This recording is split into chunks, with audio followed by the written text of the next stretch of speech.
कांदा बागायतदार शब्द किती मोठा वाटतो ना ऐकायला, पण त्या कांदा बागायतदारला किती समस्यांना तोंड द्यायला लागतं माहिती आहे का तुम्हाला? पण आपले कांद्याचे आरण फोडले, कारण बाजार तर वाढत नाही आणि कांदे खराब व्हायला सुरुवात झाली. आणि सगळ्यात खतरनाक गोष्ट म्हणजे आपल्या 4 गाळ्याच्या आरणीचे पट्टी लागली फक्त 230 रुपये. आपल्या 4 गाळ्याच्या आरणीमध्ये जवळपास 250 गोणी कांदे होते आणि त्यातले बरेचसे कांदे खराब झाले. आणि आपली फक्त त्यामध्ये ज्या 4 गाळ्यामधनं 250 गोणी कांदा भरायला पाहिजे त्यामध्ये फक्त 100 गोणी कांदा भरला. आणि माणसांची मजुरी आणि गोण्यांचा जर खर्च सोडला तर आपल्याकडे फक्त हातात आले पैसे किती? 230 रुपये. त्याच्या मागचं कारण काय ते मी तुम्हाला सांगतो.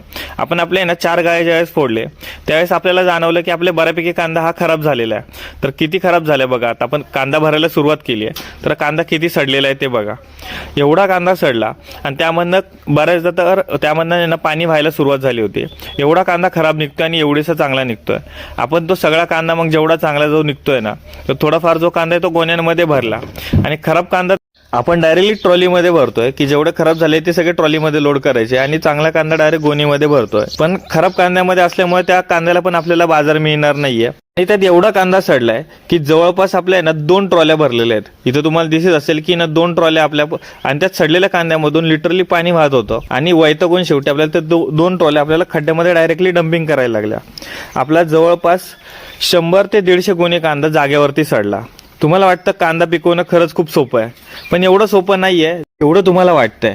पण ह्यामुळे कधी आम्ही खचून जात नाही. आम्ही हरलो तरी चालेल, पण परत नव्याने सुरुवात करणार आणि 2026 मध्ये परत नवी सुरुवात करणार आणि पुन्हा त्याच जिद्दीने करणार.